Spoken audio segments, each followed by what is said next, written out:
मुझे रात से सुबह हो गई थी, मगर उस पत्थर दिल इंसान का दिल नहीं पिघला था। उसने मुझसे एक बार भी ये नहीं कहा था कि चुप हो जाओ, कल सुबह चली जाना अपनी बीमार माँ को देखने के लिए। सुबह उठकर मैं फिर से घर के कामों में लग गई थी, मगर मेरा दिल और दिमाग मेरी बीमार और बूढ़ी माँ में ही पड़ा था। मैंने अपने पति का नाश्ता बनाया और फिर लंच भी बनाकर रख दिया था। मैं बड़ी उम्मीद से उन्हें देख रही थी कि जाते समय वे कह कर जाएंगी कि तुम अपनी मम्मी के घर चली जाना, मगर वे नाश्ता करके ऑफिस जाने लगे। तो मैंने ही हिम्मत करके एक बार फिर से पूछा कि मैं अपनी मम्मी के पास चली जाऊं। वे मुझ पर चिल्लाकर बोले कि तुम पागल हो गई हो क्या? एक बार की बात तुम्हारी समझ में नहीं आती है? तुमसे बोल दिया कि तुम कहीं नहीं जा सकती हो। यहाँ पर भी मेरी बूढ़ी माँ है, उनका ख्याल कौन रखेगा? और उनसे क्या अब बुढ़ापे में ये चूल्हा चौका करवाओगी? मैं ऑफिस जाता हूँ, मेरा लंच मेरा खाना कौन बनाएगा? अपनी बात पूरी करके उन्होंने एक बार भी मेरी तरफ नहीं देखा और अपना बैग और लंच बॉक्स उठाकर ऑफिस चले गए। मैंने अपनी सास को ले जाकर नाश्ता दिया और उनसे पूछा कि मम्मी जी, मेरी मम्मी की तबीयत बहुत ख़राब है, मैं थोड़े दिन के लिए उनके पास जाना चाहती हूँ। मेरी बात सुनते ही वह भी मुझ पर ऐसे ही बरस पड़ी जैसे मैंने पता नहीं क्या मांग लिया हो। वे बोली, बहू तुम्हें राकेश की बात समझ में नहीं आई? अब तुम्हारा ये घर है, यहाँ की परवाह करो। मैं चुपचाप अपने कमरे में आई और अपने कुछ कपड़े बैग में रखे और अपने 2 साल के बेटे को उठाकर घर से निकल गई। और घर से निकलते समय ही मैंने ये फ़ैसला कर लिया था कि अब मैं इस घर में दोबारा नहीं आऊँगी। जब मैं अपनी माँ के घर पहुँची तो मेरी माँ की हालत बहुत ज़्यादा ख़राब थी। उनसे बिस्तर पर से उठा भी नहीं जा रहा था और आंखों से दिखाई भी नहीं दे रहा था। मैंने जाकर मम्मी को आवाज़ दी तो उन्होंने हरकत की जैसे मेरी आवाज़ सुनकर खुश हो गई हों। उनके पास एक नर्स थी जिसने बताया कि उनकी पूरी बॉडी में लकवा मार गया है। इस समय उन्हें अपने किसी करीबी की ज़रूरत है। इनकी क्या बस आप एक ही बेटी हैं? उसने मुझसे सवाल पूछा। मैंने कहा कि मेरा एक भाई भी था जिसे ट्रैवलिंग का बहुत शौक़ था।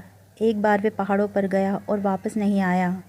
मेरी भाभी अपने दोनों बच्चों के साथ अपने मायके में भी रुक गई हैं। मेरे भाई की याद में ही मेरी मम्मी ने रो रो कर अपनी आंखें गंवा दी हैं। मैंने अपनी माँ के लिए सूप बनाया और अपने हाथ से उन्हें पिलाया।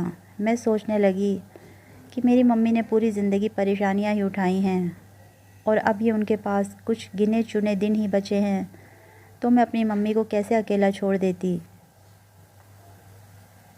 तभी मेरे फ़ोन पर मेरे पति राकेश का फ़ोन आया। वे फ़ोन उठाते ही मुझ पर चिल्लाने लगे और बोले कि तुम्हें मेरी मम्मी की ज़रा भी फ़िक्र नहीं थी। तुम उन्हें बिना बताए इस घर से निकल गई हो। अब तुम्हें मेरे घर वापस आने की कोई ज़रूरत नहीं है। मैंने कहा ठीक है और फ़ोन काट दिया। फिर मैंने अपने बेटे को भी दूध पिलाकर सुला दिया और मैं अपनी मम्मी के पास ही आकर बैठ गई और अतीत की यादों में खो गई। मेरी मम्मी ने बचपन में ही हमें उनकी आप बीती सुनाई थी। उनकी माँ उन्हें बचपन में छोड़कर चली गई थी और सौतेली माँ ने उन्हें कभी खुश रहने ही नहीं दिया। उनकी पढ़ाई छुड़वा कर घर के कामों में लगवा दिया था। पूरे घर का काम करने के बाद उन्हें बचा कुचा खाना ही मिलता था। पूरी ज़िंदगी अपने बहन भाइयों के फटे पुराने कपड़े पहनकर ही गुजारा किया था। शादी की उम्र हुई तो सौतेली माँ ने ऐसे लड़के से शादी की जिसके घर में उनकी भी सौतेली माँ ही थी और वे खुद एक फैक्ट्री में नौकरी करते थे। मगर कुछ समय बाद उनके ससुर जी ने अपनी प्रॉपर्टी में से उनका हिस्सा देकर उन्हें अलग कर दिया था और फिर उन्होंने उन पैसों से एक छोटा सा घर ले लिया और एक कपड़े की दुकान खोल ली थी। थोड़े दिनों में ही उनके अंडरगारमेंट्स बेचने वाली दुकान में इतनी तरक्की हो गई थी कि अब वे अपनी दुकान का माल विदेश में भी भेजने लगे थे और धीरे धीरे उनकी बहुत सारी दुकानें हो गई थी। मेरे पापा मेरी मम्मी से हमेशा यही कहते थे कि ये सब तुम्हारे नसीब से ही हुआ है, तुम मेरे लिए बहुत भाग्यशाली हो। अब वे एक बड़े आलीशान घर में आ गए थे। घर में कामकाज करने वाले नौकर भी थे और फिर मेरा भाई और मैं भी इस दुनिया में आ गए। हमारी परवरिश बड़े अच्छे तरीके से हो रही थी। अब हम दोनों स्कूल जाने लगे थे, मगर दुर्भाग्यवश एक बार मेरे पापा अपने काम के सिलसिले में कहीं जा रहे थे तो उनकी कार का एक्सीडेंट हो गया और वे बच नहीं पाए। हमारे लिए ये एक बहुत बड़ा हादसा था। मेरी मम्मी ने उस समय बहुत हिम्मत दिखाई। उन्होंने हम दोनों को भी संभाला और अपने आप को भी। आसान नहीं होता एक जवान विधवा के लिए इस दुनिया का सामना करना। मेरी मम्मी ने इस दुनिया के भूखे भेड़ियों से बड़ी मुश्किल से अपनी इज़्ज़त बचाई थी। मेरी मम्मी ने बिज़नेस देखना शुरू कर दिया था। अपनी दुकानों का हिसाब किताब वही रखती थी। ज़्यादा पढ़ना लिखना तो उन्हें आता नहीं था, इसलिए उन्होंने एक आदमी को रख लिया था। वह ही सारा हिसाब किताब मम्मी को आसान शब्दों में समझा देते थे। अब समय ऐसे ही चल रहा था। मेरा भाई भी बड़ा हो गया था और वह भी बिज़नेस संभालने लगा था। मेरी मम्मी ने उसकी पसंद से उसकी शादी कर दी थी। फिर मेरे लिए भी राकेश का रिश्ता आया, जो मम्मी को सब तरह से सही लगा और मेरी भी शादी राकेश से हो गई थी। मेरे भाई को पहाड़ों पर घूमने का बहुत शौक़ था। वह अक्सर पहाड़ों पर जाता था। उसे मेरी मम्मी और उसकी पत्नी बहुत मना करती थी, मगर वह मानता ही नहीं था।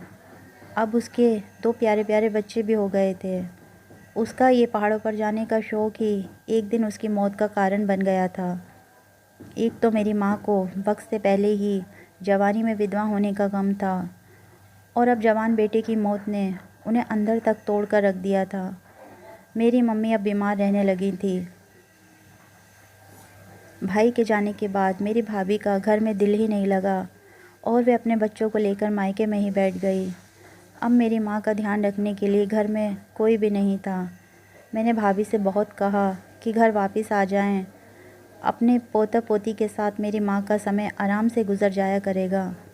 वे बोली, उस घर में मुझे हर समय तुम्हारे भैया की याद आती है। मेरा वहाँ पर अब दिल ही नहीं लगता है। उनकी बात भी सही थी। अभी उन्होंने देखा ही क्या था, भगवान ने इतनी जल्दी उनका सुहाग उजाड़ दिया था। मेरे पति राकेश को भी मेरा मायके आना पसंद नहीं था। वे बस यही चाहते थे कि मैं नौकरों की तरह उनका और उनकी माँ का ध्यान ही रखूं। मेरी तो अपनी कोई इच्छाएं ही नहीं थी। थक हार कर मैं अपने मायके में आ गई। अतीत के ख़यालों में से निकलकर मैं आज में आ गई। मैंने अपनी माँ के चेहरे की तरफ देखा। वहाँ पर समय की मार साफ दिखाई दे रही थी। उनकी आंखें रो रो कर अंदर धंस गई थी और उनका चेहरा झुर्रियों से भरा हुआ था। मैं बहुत देर तक उनका चेहरा पढ़ती रही, मगर मेरे दिल में एक सुकून था कि मैं अपनी माँ के आखिरी वक्त में अपनी माँ के साथ हूँ। अब मुझे अपनी मम्मी के यहाँ रहते हुए 2 हफ्ते हो गए थे। एक दिन मेरी मम्मी ने मुझे इशारे से अपनी अलमारी में से वसीयत लाने के लिए कहा। जब मैंने वसीयत पढ़ी तो उसमें आधी जायदाद मेरे नाम और आधी मेरे भाई के बच्चों के नाम थी। मेरी मम्मी के पास इतना रुपया पैसा था कि अगर कोई पूरी ज़िंदगी बैठकर खाता तो भी ख़त्म नहीं होता। वे वसीयत मुझे देखकर मेरी मम्मी ने आंखें बंद कर लीं। उनकी आंखों में से आंसू ढलक ढलक कर नीचे गिर रहे थे। मैंने अपनी मम्मी को चुप कराया और उन्हें चम्मच से पानी पिलाने लगी। अभी उनके मुंह में 2-4 चम्मच पानी ही गया होगा कि उनकी आंखें हमेशा के लिए बंद हो गईं। मैंने एक चीख मारी और अपनी मम्मी के गले लग गई। मुझे पता था कि मैं अब अपनी मम्मी को कभी नहीं देख पाऊंगी। मेरी मम्मी मुझे हमेशा हमेशा के लिए छोड़कर जा चुकी थी। मेरी मम्मी का अंतिम संस्कार भी हो गया था, मगर मेरे पति राकेश नहीं आए। हाँ, मेरी भाभी ज़रूर अपने दोनों बच्चों को लेकर आ गई थी। मैंने अपनी भाभी के हाथ में वसीयत थमा दी। वो बोली, अब मैं इस घर में नहीं रहूँगी। मेरा जो कुछ भी है उसे बेचकर मुझे पैसे दे दो। मैंने उनकी आधी संपत्ति बेचकर जो भी रुपया आया उन्हें दे दिया। जब मेरे पति राकेश को ये पता चला कि मेरे पास बहुत सारी ज़मीन जायदाद है तो वे मुझे लेने आ गए और मुझसे बोले कि अपने घर चलो, मैंने कहा कि जब मेरी मम्मी मरी थी तब तो आपको किसी ने ख़बर नहीं दी थी, अब आप कैसे यहाँ आ गए? यहाँ पर आपको आपका लालच खींच कर लाया है। उस दिन तो वो रुपए पैसों की खातिर मेरे पैरों में भी पड़ गए, लेकिन मैं उनके साथ नहीं गई। वे बोले कि अकेली बच्चे को कैसे पालोगी? मैं अपने बच्चों को भी अपने साथ ले जाऊंगा, तुम फिर किसके सहारे जियोगी? मैंने कहा कि मैंने अदालत में केस डाल दिया है, जब तक अदालत का फ़ैसला नहीं हो जाता आप मेरे और मेरे बच्चे के पास भी मत आना। और अदालत का फ़ैसला भी आ गया, हम दोनों का तलाक हो गया था। अदालत ने मेरे बच्चे की कस्टडी मुझे दे दी थी। मुझे पता है कि बड़े होकर मेरा बच्चा भी मुझ पर इल्ज़ाम लगाएगा कि मैंने उसके बाप का साया छीन लिया था, मगर मैं अपने दिल के हाथों मजबूर हूँ। आप ही मुझे बताएं कि जो मैंने किया वो सही किया।